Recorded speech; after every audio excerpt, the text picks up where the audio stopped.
Galanni Waaqayyoof haa ta'u gooftaatti kan jaallatamtan Yesuus Kiristoos kan filatamtan jireenya bara baraa kanaatti hawwaamtan ijoollee Waaqayyoo hoolota Waaqayyoo nagaan har'a ergaa tokko isin qaba. Ergaa guddaa, ergaa bara baraa, ergaa jireenya bara baraa isiniif ta'u isiniif qaba. Ergaan kun wangeela keessa.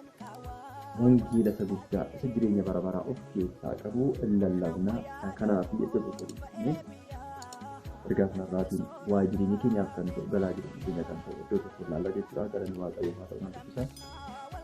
Kan jedhaa macaafa Iyyoob boqonnaa 22 macaafni kun baay'ee kan hundi keenya seenaa kan beekamu yookiin immoo kan hundi keenya kana lallabudha. Bakki kuni macaafa Iyyoob boqonnaa 22 lakkoofsa gubbaarratti maal jedhaa? Kana booddee Iyyoob deebisee Waaqayyoo ati waan hundumaa gochuu akka dandeessu nan beeka. Akkasitti karaa kanaan hin jiru jedhee waa'ee guddummaa Waaqayyoo, waa'ee arjummaa Waaqayyoo, waa'ee gargaarsa Waaqayyoo, waa'ee amanamummaa Waaqayyoo ni naasa. Waa'ee keenya wangeelli kun waa'ee murteeffataa waa'ee koo ati hundumaa gochuu akka dandeessu nan beeka. Seera keessa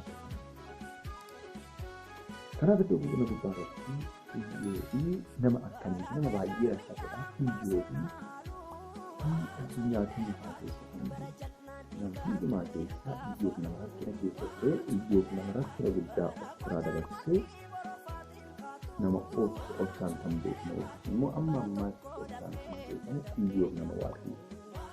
Tokko anaasitee rakkina kana keessa amma gara dudduubaa isaa gaafa ilaallu Iyyoob boqonnaa tokkodhaa kaafnee gaafa ilaallu Iyyoob nama baay'ee rakkate keessa darbe.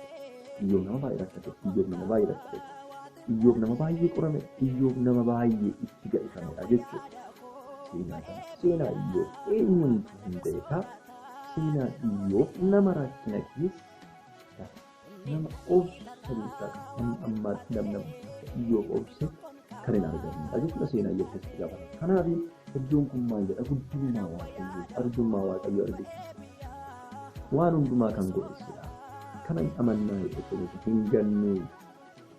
Kanaaf Iyyoob akkas jedhee iddoo qoramee booddee waan hundumtuu Iyyoob irratti raawwatamee booddee seenaa guddaa keessa iddoo darbee booddee seenaa rakkisaa seenaa jijjiirraa itti darbee booddee Iyyoob ati waa hundumaa gochuu akka dandeessu. Akeeka keessa karaatti kan hambisu hin jiru. Kanaaf sagalee kanarratti dhaabbanne nuti maa'inni hin obsinaayi. Obsi kan nuti kennu maalidha? Nuti jireenya keenya keessatti rakkoon jiraachuu danda'a. Dhiphinni jiraachuu danda'a. Dhiphina kana keessatti jiru obsi jiraachuu. Obsi akka Iyyoob Waaqayyo natti. Kanaaf Iyyoob utuu rakkatu, utuu rakkinaan garafamu, utuu daa'ima isaa of biraa dhabu, utuu qabeenya isaa of biraa dhabu, qabeenya dachaa qabu, utuu of biraa dhabuutiyyuu Iyyoob baay'ee hin obsayyo. Naggeeffate. Calqedee naggeeffate. Hin obse.